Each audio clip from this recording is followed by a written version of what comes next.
Hello, everyone. You are listening to The Success Palette, a place to discuss everything that you are not taught in school about how to be successful in the arts. I'm your host, Soda, and today I have Megan DeVito, who is a life coach, to talk about anxiety when it comes to creativity, especially for those of us who are artists, writers, musicians. We tend to have a higher level of anxiety. And Megan is going to help us understand that a little bit more and how to cope with it. So first of all, Megan, how would you describe what anxiety is and how has it manifested in your life? Woo! Wow. Okay. So this is a fun question. I think it really depends on the symptoms that show up for each person.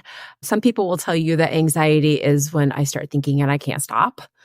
Other people would say anxiety is this really horrible feeling that I have inside my body. And neither person's wrong.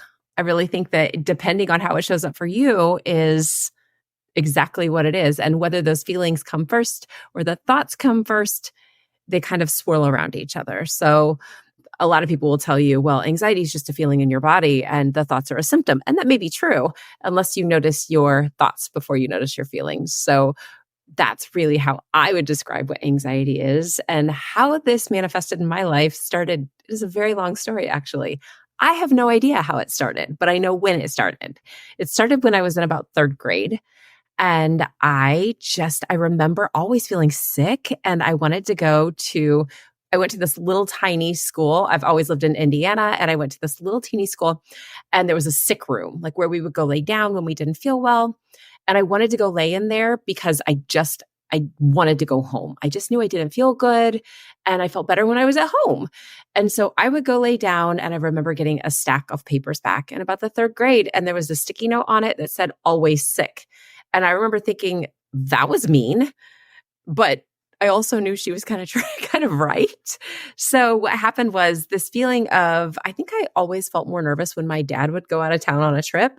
So I would want to be at home with my mom. And it just grew into some really disordered health anxiety that lasted until I was almost 40. And it changed. Like it would fluctuate. I would go through periods of time where it would feel better, where I didn't experience it as much. And then I would go through some really, really horrible times where I was having panic attacks and anxiety attacks and just like begging God to make it stop. Like I couldn't do it. And I didn't know what to do. So I just figured that something was wrong with me and I had no idea how to fix it. And this was like, I'm 48. So it was way back in the 80s when no one ever talked about mental health. Nobody really knew what it was. And it was just like, suck it up, buttercup, you're going to be fine. I was not fine at all. So that was really my whole history with it, was it just went up and down and everywhere. And it just infiltrated every single area of my life for like 30 years.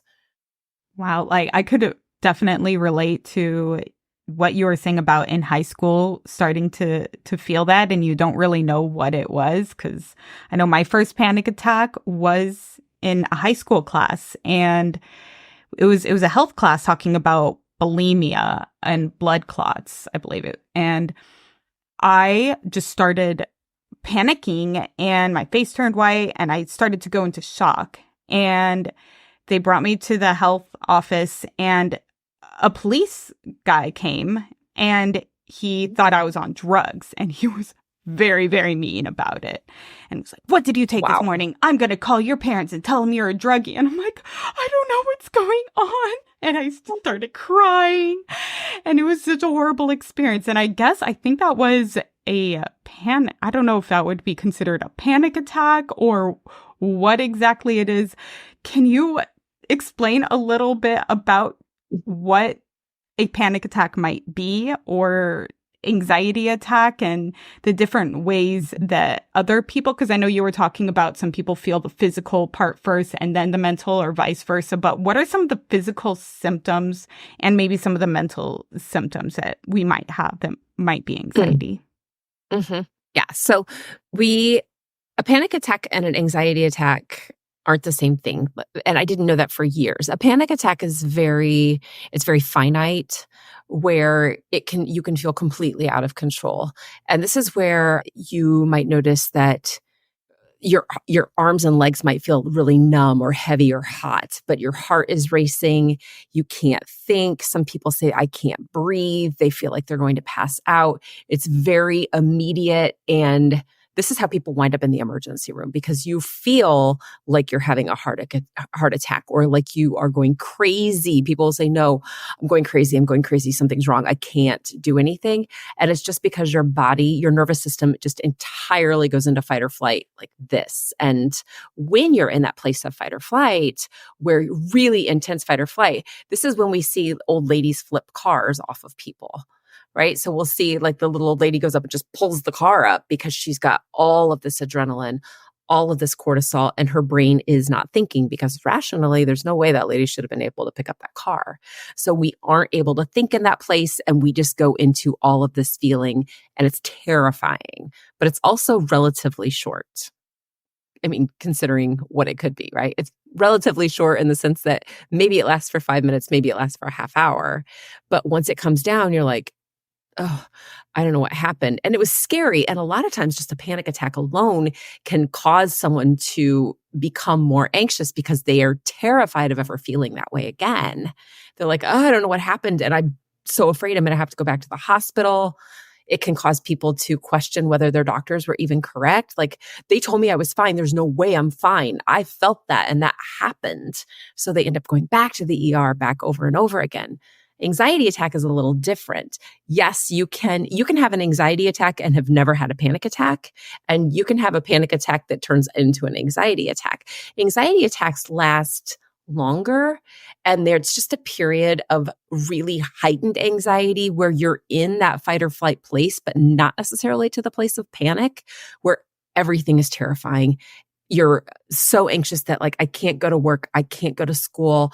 I don't know what to do. I'm just locked inside of my thoughts. But also you have all those feelings. And the feelings that I'm talking about really for anxiety can be different for everyone. There's not a right or wrong thing to feel. It's not where you would say, oh, well, you didn't have this system. That's not the thing. So it doesn't really work that way. It can be, like I said, a rapid heart rate. It can be feeling like you can't get a good breath of air.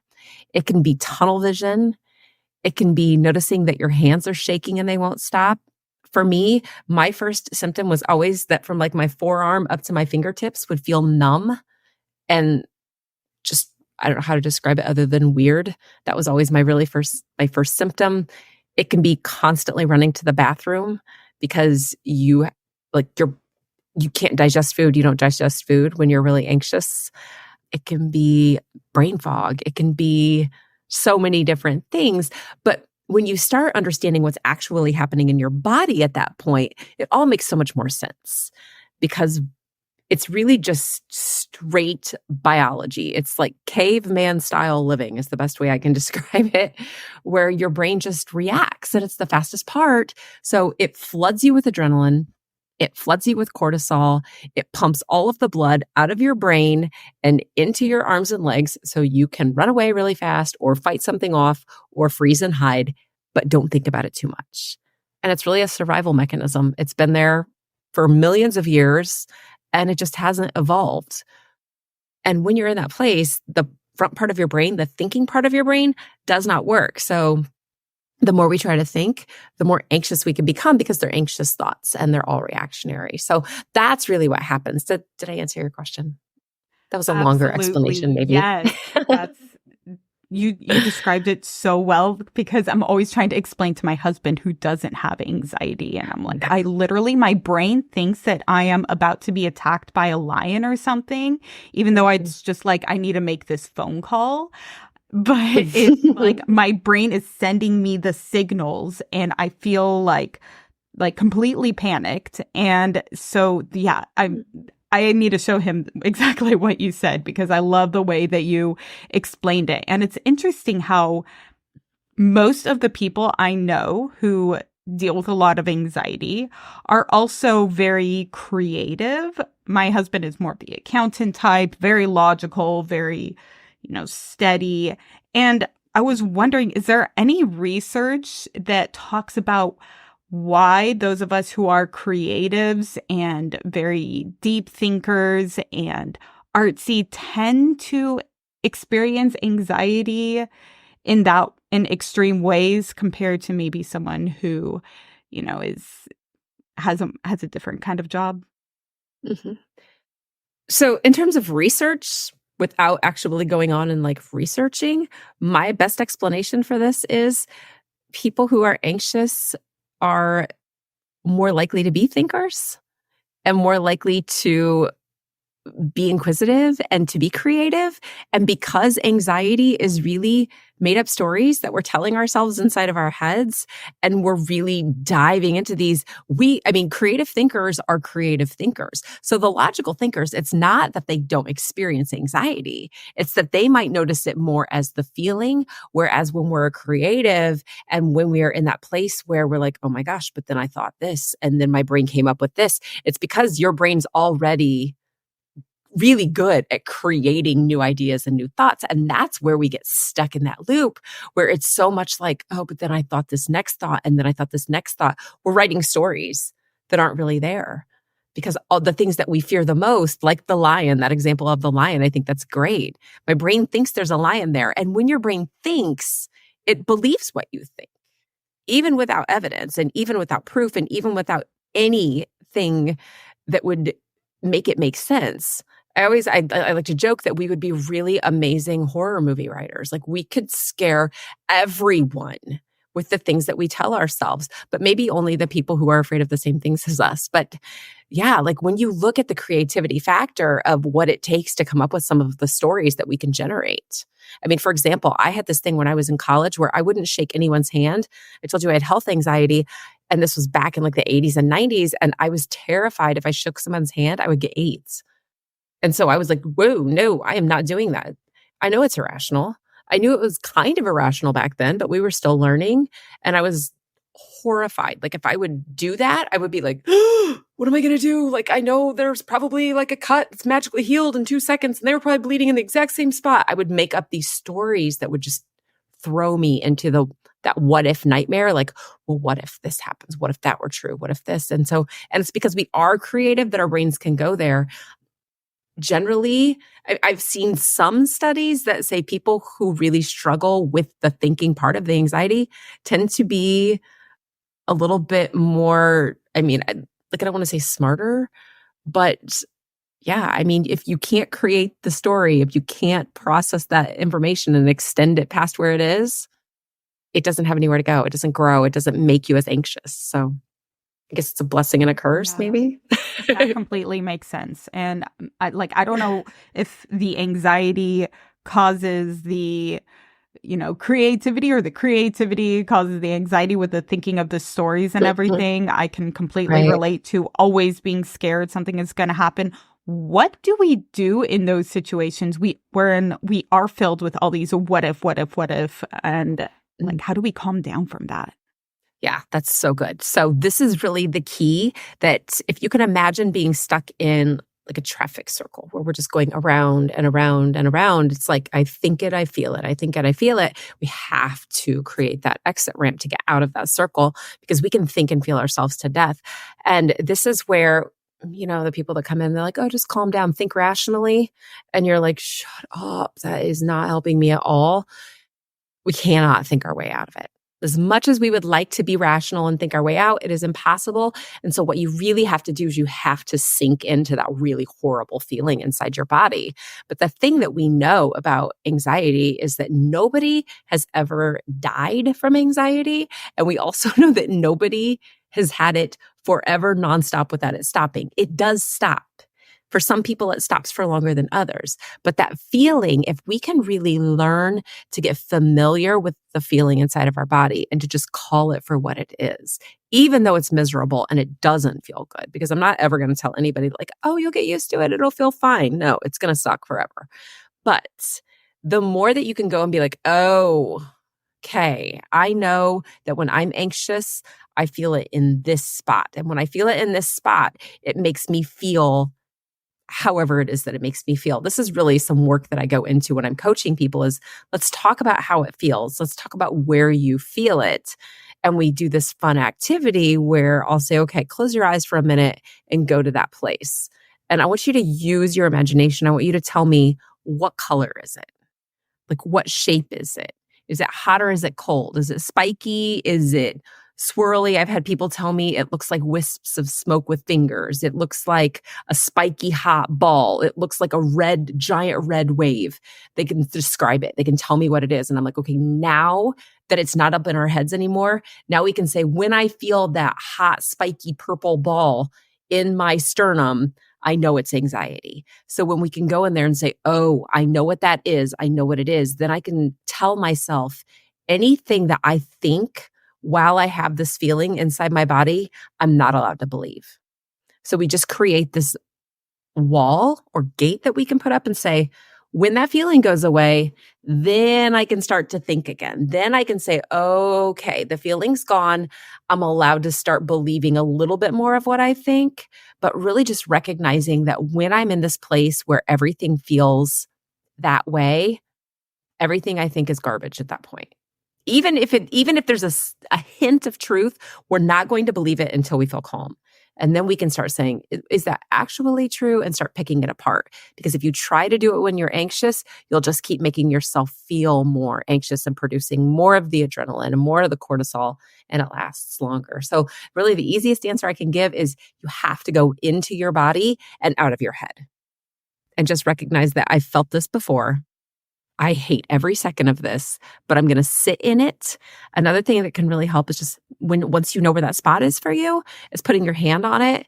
And if you can imagine, like even closing your eyes and imagine breathing into that spot underneath your hand. Like I'm going to breathe right into that spot and I'm going to blow out right from that spot, and really pushing more air out than you're breathing in.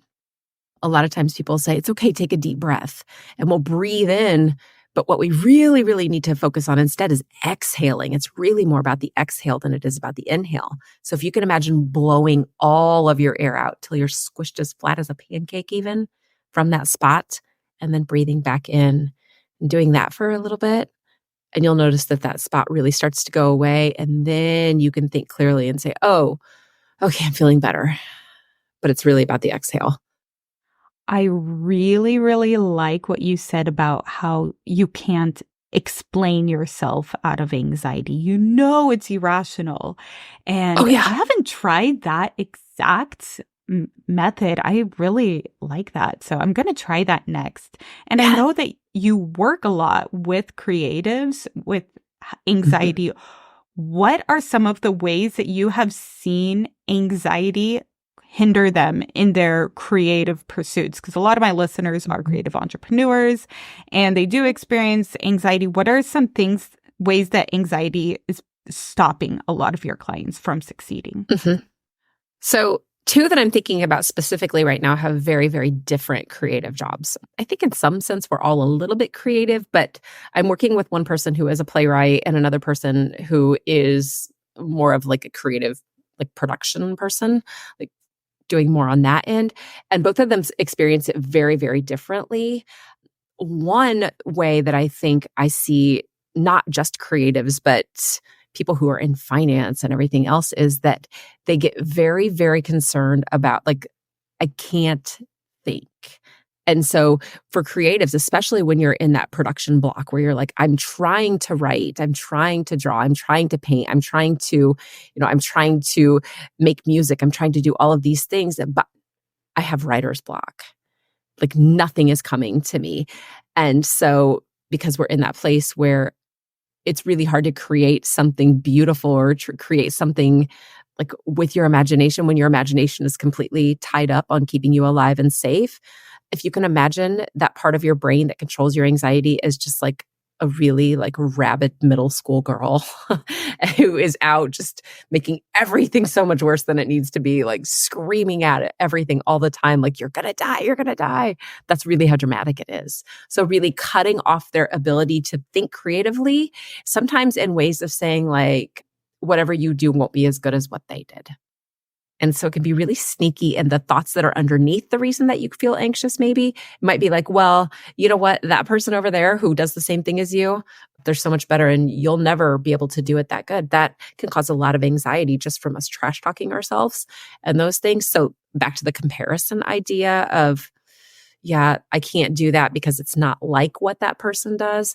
I see that a lot. I also see limitations that people put on themselves where that's really not the way it's done, which I think is so interesting with creatives because I like one of the things that they're so good at is having new ways of doing things. And thank goodness, I mean, whether you're an inventor or anything else, thank goodness that you have new ways to do it. But it's easy to hide in the idea of, but that's not the way it's done.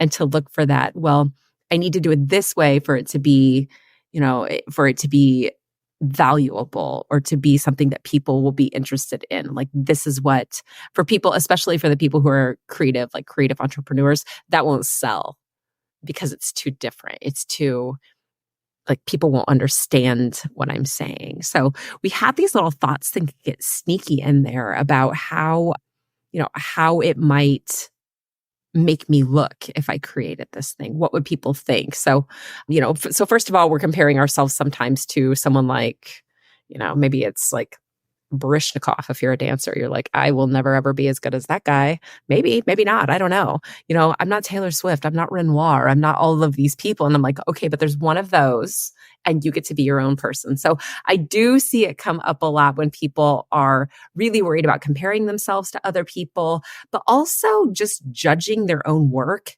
before they ever put it out into the world and thinking, this is so bad. What will people think of me as a creative? Like, what would people think about me if they saw this? This is so bad. And that thought just builds more anxiety because you know that you have this urge to create something, but you also are already telling yourself that it's terrible before you ever do it. So the self-talk thing is really, really big, I think, for creatives. Absolutely. There is a huge problem with comparison in a lot of these creative communities. And I definitely agree that that can really cause a lot of this anxiety. Another thing in my life is just having my basic needs met when I'm going through times where I don't have money for food. I'm worried that I could even pay my rent. It definitely increases. How does the hierarchy of needs and income and maybe discrimination for people who may be in a certain demographic, how does that affect anxiety? Mm-hmm. Yeah. And so in terms of the hierarchy of needs, right, we're always going to have those baseline needs that have to be fulfilled first. And so for years, before I was a coach, before I was doing anything, I was a teacher in school for at-risk teenagers. So most of my students who I taught were at or below poverty level, had lots of craziness going on at home. And so what we know about how the brain works and how the brain can be creative is that when you are in that place where I don't have food, I don't know if I can pay to keep my electricity on. I don't know if I can keep myself safe or whatever it is in that place. Those things are always going to take precedent in your brain because of the way that your brain functions. So you will go more into that limbic system where you're in that level of fight or flight. Like, will I have food? That's going to take over your brain space so much more than what can I create today? Because this is survival and this is, higher up on that hierarchy, I suppose. We have those baseline needs that we have to have. So if it's more of a thought that I have a feeling of scarcity, whether the scarcity is real or not, like sometimes we have scarce feelings when we're not actually in a place of scarcity. Other times we really are in a place where everything is scarce, but your brain will react the same way either time. If you think there's scarcity, if you tell yourself this will run out, you will throw yourself back into a place of scarcity. And so when that scarcity is actually real, of course, we want to fill that need first, because once those needs are met, then your brain opens up to more scarcity. But in the meantime, in order to maybe create what you need to create and to put out in the world to fill that place, like I just need to create this thing so that I can make money, so I can fill that need, you really can work on the relaxation techniques and finding places where am I safe right now? Like, how am I going to be okay today as opposed to when I think even tomorrow? Like, if I don't think about tomorrow and I think about right now, how am I okay right now? And going into just like the present moment. And that goes to that idea of practicing mindfulness, which I think maybe this is just my perception. It feels like when we talk about mindfulness, people think something's supposed to happen. Or I'm going to practice mindfulness and it's going to be like some YouTube video with like all of these like swirly thoughts and ideas, when really mindfulness is like, if I am sitting at this desk in my office right now, what can I see? What am I doing? What can I feel? Am I safe right now in this second? And if I could go back to that place of, are my basic needs in this exact moment met? And as soon as your brain says, yes, but what about tomorrow? Wait, but right now, I am safe. And it's pulling yourself back, because you're right. I mean, I could walk out of my house and get hit by a bus, but I'm not as worried about that, because I could be like, oh, well, that's not a problem. But if I can stay right here and be like, right now I'm safe, it's okay. And in the next moment, what's going on? I'm still safe. Yes, yes. And I love what you were saying about when almost like we get stuck when we are in a place of scarcity, in a place of fear, and we don't focus on the present. We focus on what might happen, and then we can't fix our situation if we're constantly scared. I know for me, I spent years of being stuck because I was so focused on the anxieties of what might happen tomorrow, and I didn't take the calculated risks that I needed to take and the action to move forward. What are some ways that we can kind of get past that fear of taking action and taking those calculated risks out of our fears and anxieties that, oh, it might not happen, so I'm just going to stay safe and stay stuck and not. And then you stay in that situation where you're constantly stressed out. I love calculated risk. I think that's so good. And you just made my brain explode when you said that. I'm like, oh, calculated risk. So this was kind of on my mind this morning anyway. I'm like, okay, what am I actually afraid of? Like, I've had all of these big ideas about this thing that I wanted to create. And I've put it off forever because I'm like, I have all these stories inside my head about like, oh, this will suck. Nobody will want to do this. What if I can't do it? What if I'm terrible at it? So the running dialogue that happens when we're anxious, right? Like, I'm trying to keep myself away from it. I don't want to be embarrassed. I don't want to be disappointed. I don't want to look stupid. I don't want to have people tell me that this is ridiculous. So I'm like, oh, okay, so I won't do that. Calculated risk. When we talk about that, there's risk in everything. For most things, there is risk. And your brain's number one job is to avoid it at all costs.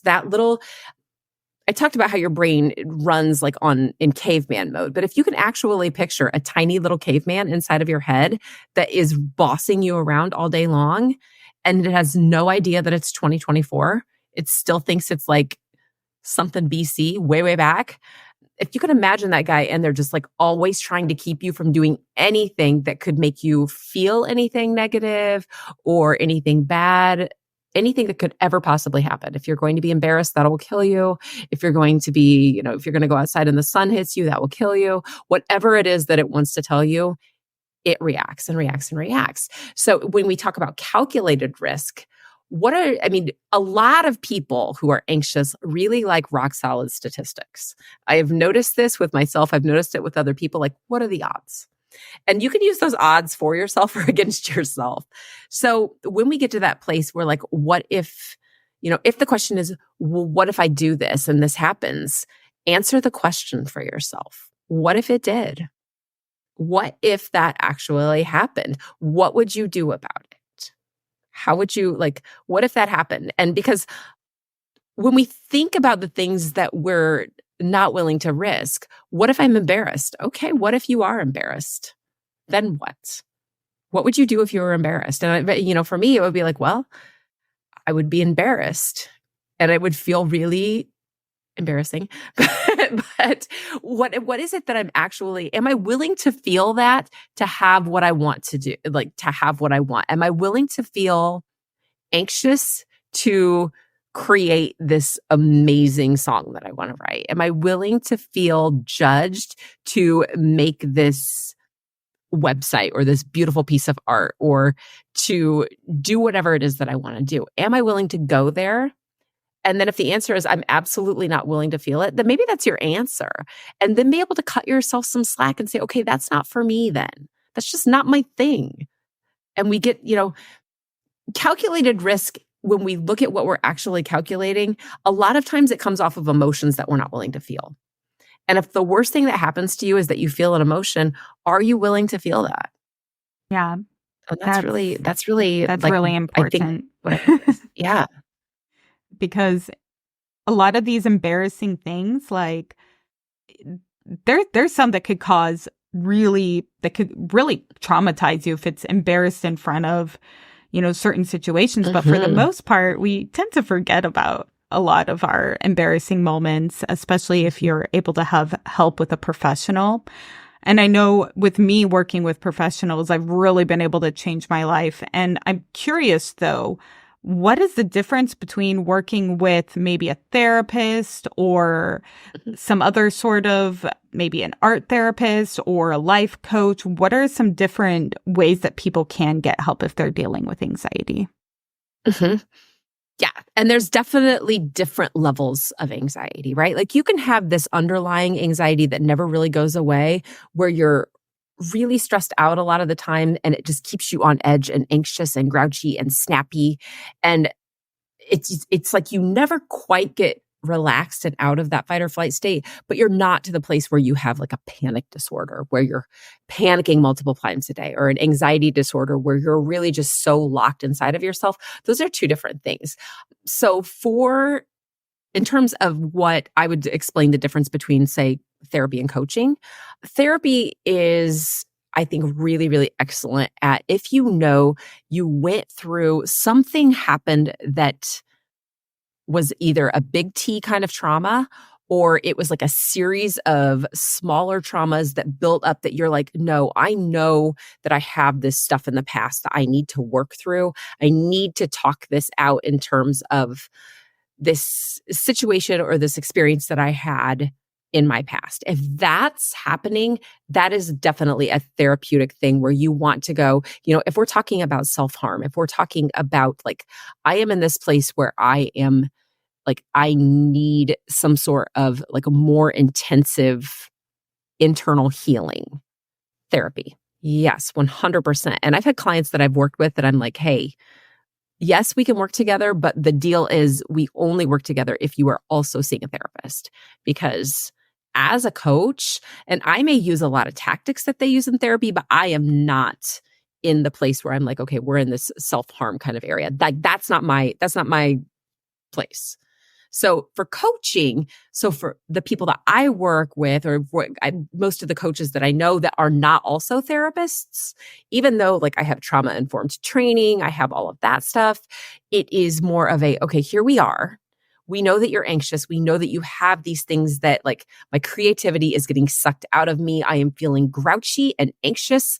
Like, even if they've had a panic attack, or they're like, look, I am getting to the point where it's like, I don't even want to go to work anymore because it's making me so anxious. If we're at that place, coaching can really help with that, because this is more about like, okay, let's talk about how can we really get familiar with that feeling in your body and start using it as like a notification on your phone, where we can say, oh, you feel this? Let's just step back for a minute and let's calm your body down so that we can start looking at what those underlying thoughts are that are keeping you anxious. So I think therapy in itself is very good at healing the past, especially if you have trauma. It's super necessary. Coaching is more of a, we are here right now and we're moving forward. It's very goal directed. It's very, a couple of the creatives I mentioned earlier, one of them is that I just want to feel more positive and not so afraid to do the things that I want to do.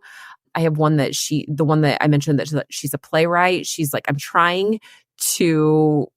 she's working through the loss of a parent, but she's also trying to really feel more confident in herself and her abilities. And I love it when I'm working with these people who are like, she just sold a couple of plays to like these huge, like she got some major, I don't even know the award, what it was, but she wrote this play. She's winning this award. And then she's telling me how like horrible she is. And I'm like, stop right now. So those are the things I'm like, I'm going to tell you why you feel so anxious. It's because you talk so negatively about yourself so much of the time. So those kinds of things, moving her forward to a place where she's not afraid to take those calculated risks. Like, are you willing to put this play out into the world and let people watch it and see what they think about it? Are you willing to put this production on with these kids? Like, she has a children's theater. Are you willing to do this with these kids and let it be crazy? Let it be that way instead of being absolutely perfect. Like, we aren't looking for a Broadway production here, right? So really looking at where she's moving forward. Or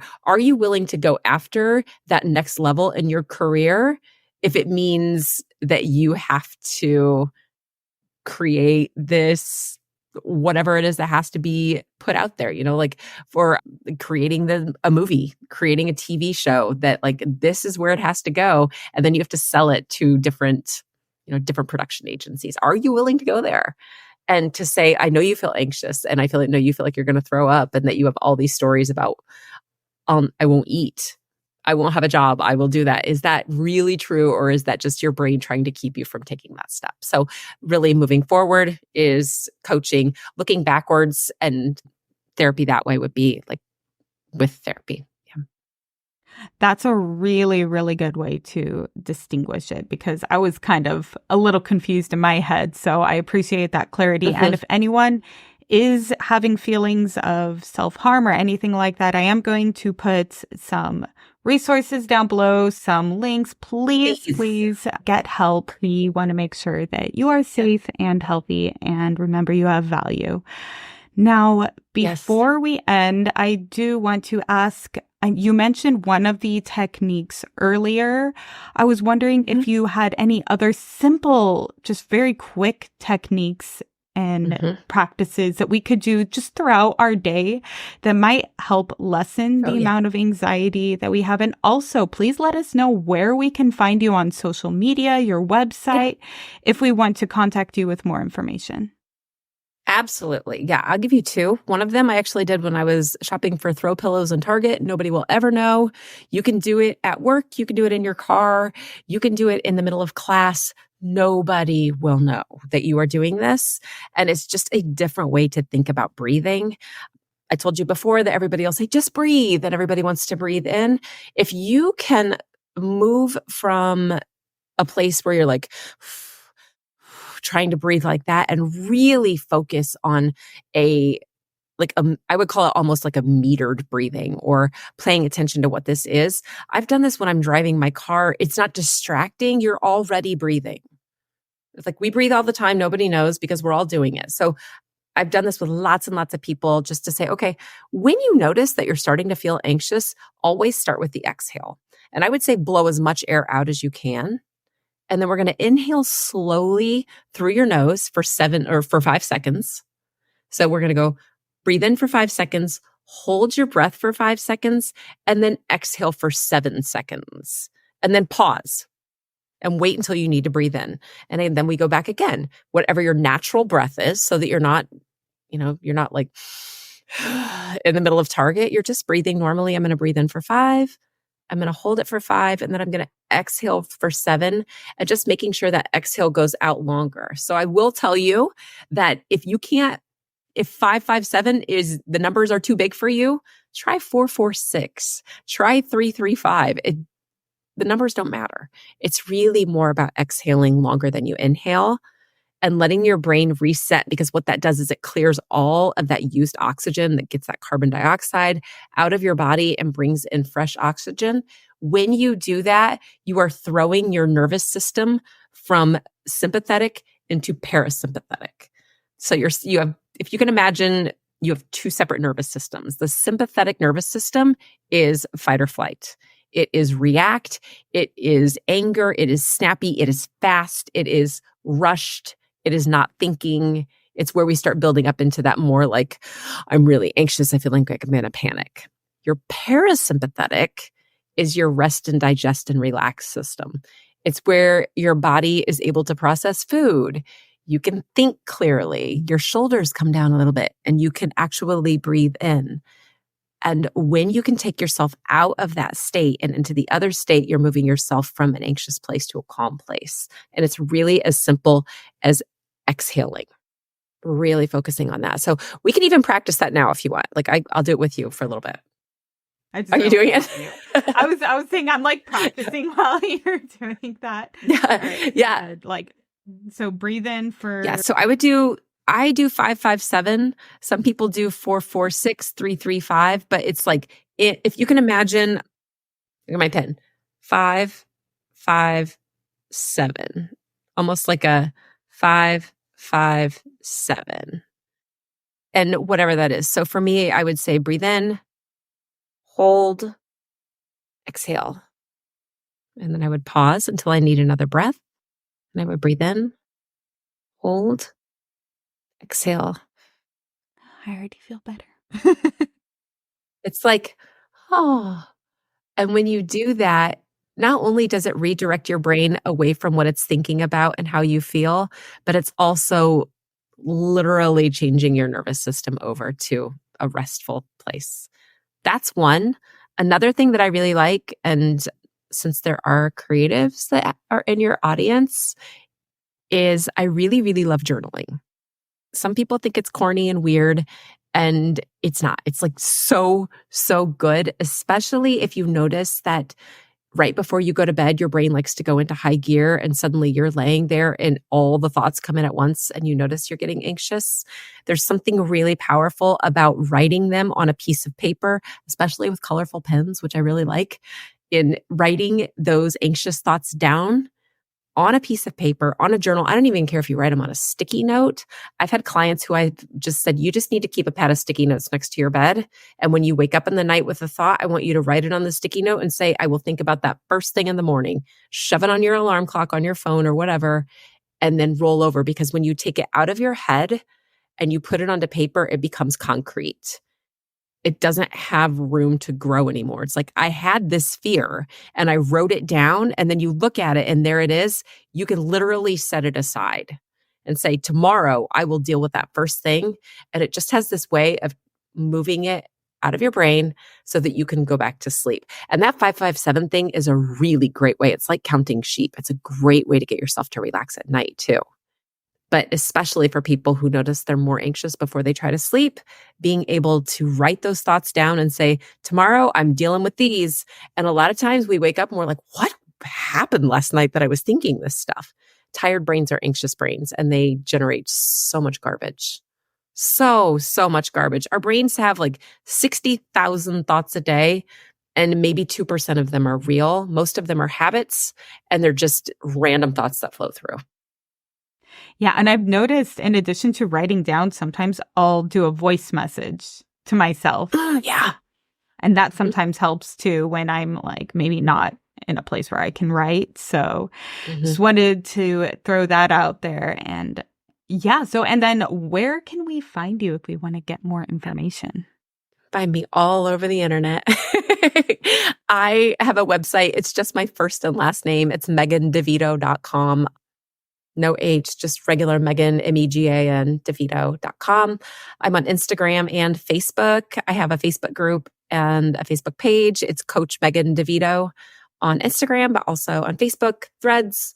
And I am Megan DeVito on LinkedIn. No coach, just Megan DeVito on LinkedIn. So just about anywhere. And if anyone has any questions, please don't feel shy about, my DMs are always open. So if you're like, hey, I have a question, please ask. There is no reason for everybody to keep walking around feeling as anxious as we are. And I think one of the great things is that once you find something that works for you, you have something else that you can share with somebody else to help them. And as soon as you recognize that, like, oh, wait, this really is anxiety, then you can say, no, I know what's going on. The more people that help more people, we can knock this out, because it is crazy out there with people who are struggling with anxiety, especially since the pandemic. And I really, really, truly believe that, especially as parents, that we can look and see our kids, and we once we help ourselves, we know how to help them. It's that whole idea of being on the airplane and putting your mask on first. Once you figure it out, you can help your babies. And that's amazing because there is nothing worse than watching your kids feel anxious. Like I've got 4 kids and I've helped all 4 of them at least once with big time anxiety attacks. And I'm so grateful that I knew what to do to help them because it's awful to see your kids do that. Just terrible. Yeah, mine is 4 now, so she hasn't gotten to that stage yet. But even now, I'm like, oh, I want to, and understanding what your child is going through helps so much when you're actually, helping them get through it. But yes, thank you so much again for welcome. all of this. Like I've been studying anxiety a lot, and some of the stuff you've said I've never thought of before. So I really appreciate that. Thanks for joining me on this week's episode of The Success Palette. Head over to thesuccesspalette.com for additional links to social media platforms and also some bonus episodes. I hope you make this week a successful one. I think I'm ready to feel better now. I think I'm ready to open my heart again. I think I'm ready to trust there's still some good in this world. Please God, just keep me safe, I'm scared. My chest is tight and my palms are sweating as I think of you. I wonder if I'm ready to fight away these fears that haunt me every night and day. Memories I just wish would grow.